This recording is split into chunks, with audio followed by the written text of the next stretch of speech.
arriving in U.S. mail from St. Louis in the original de Havilland DH-4 biplane and 10 bulky gunny sacks are the combined audiobook renditions and supplemental background information as presented in podcast form by moi, me, Robert P. Fitton.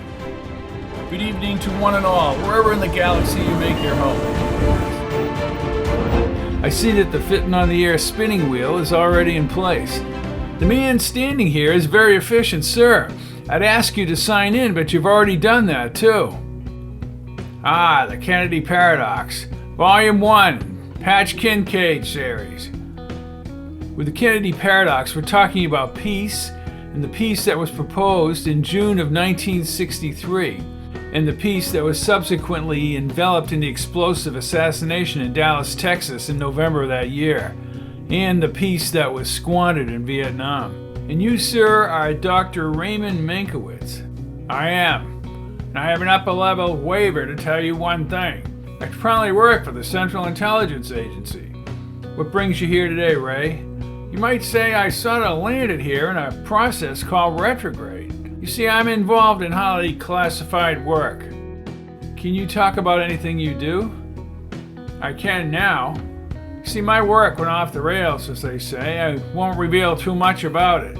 You can understand more of that contemporary world just after the mid-20th century by studying what happened in these 4 volumes. The Kennedy Paradox is the first volume. Why paradox? A paradox is contradictory. It shouldn't be. When an event is taken head-on, there are always incidents and impediments that prevent change. But I've come to believe that, approached obliquely, the timeline can be transformed. When the timeline is changed, it shouldn't happen, but it does. You'll see what I'm talking about in these 4 volumes.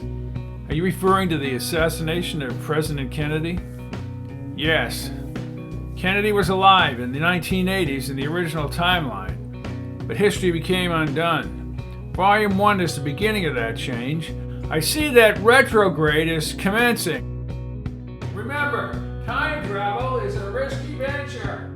Thank you, Dr. Mankiewicz. What were the forces aligning the timeline, and what changed? In our first timeline, as Patch Kincaid drives west to Hastings Mountain in Colorado, President Kennedy is on the radio in 1986. Say what? That's an interesting scenario. Kennedy speaks about how he removed the troops from Vietnam. But Patch and his fiancée are summoned back to Hastings Mountain, where classified time travel experiments have been taking place under the supervision of Ray Mankiewicz. Mankiewicz learns that terrorists have planted potential nuclear devices in American cities. He will have to send Patch back a few weeks or a month to prevent what will be the decimation of the United States. In New York City is the first to fall. With the terrorist Carlos Sanchez attacking the underpinnings of the Hastings Mountain facility, Patch is thrust back to 1961. Here is the hotbed of international trouble in the Caribbean, which would lead to the Cuban Missile Crisis in October of 1962. Vietnam is a nascent conflict.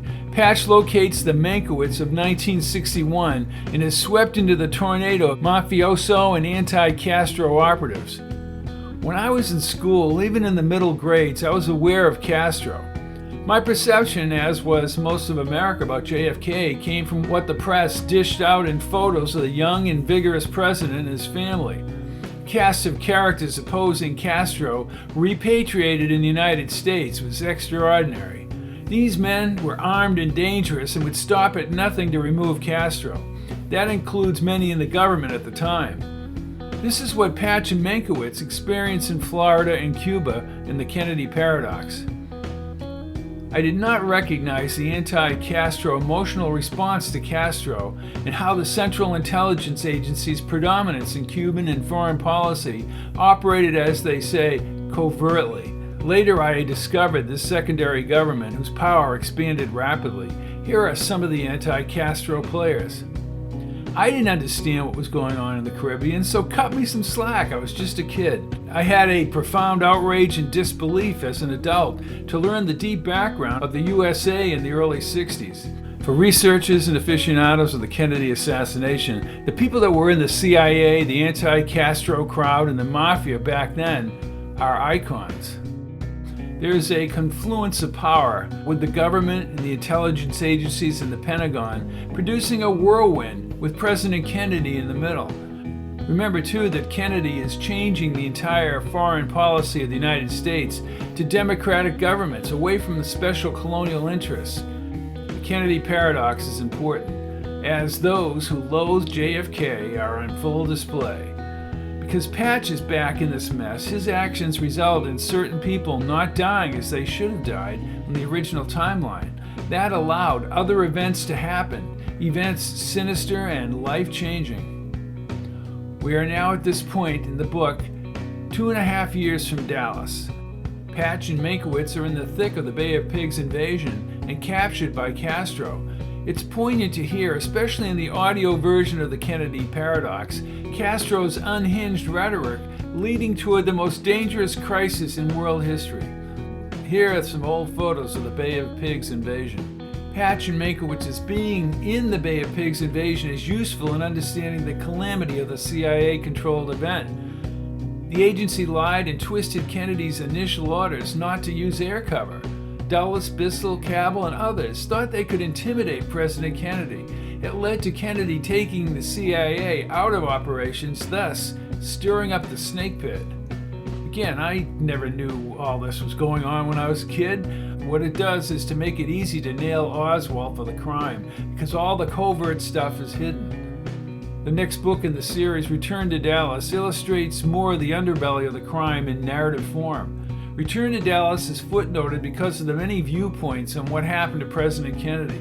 Patch and Shari, purely using the device of being there, can see or hear about the conspiracy and the event. Perhaps for the people, transparency to contemporary events is the best weapon against tyranny. Robert P. Fitton.